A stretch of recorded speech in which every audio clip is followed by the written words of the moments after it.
Hindi pala Joe Dinango ang pangalan ni Sir Joe. Ayan, pangalan mo, Joe Domingo. Bakit mo ganun yung pangalan ko? Nakakatawa naman. Little did I know that would be a household name. Iconic for our generation, Yes. Joe Dinango. Yes. Your radio program transcended in all media platforms. Through that program, Love Notes, nagkaroon ng realization about forgiveness. Yes. How?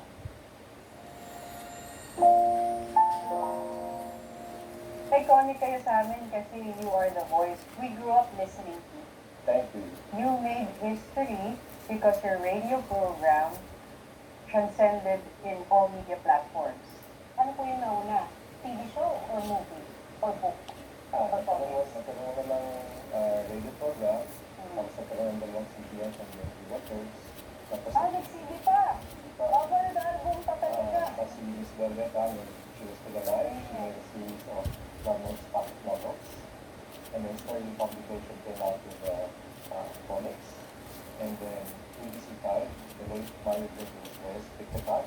And then the series, that was the longest running scope of Yes! during that time, 1994, early 1995. Yun ang first yung parang love story. And then Viva picked it up.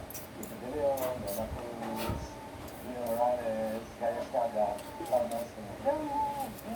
then picked up until the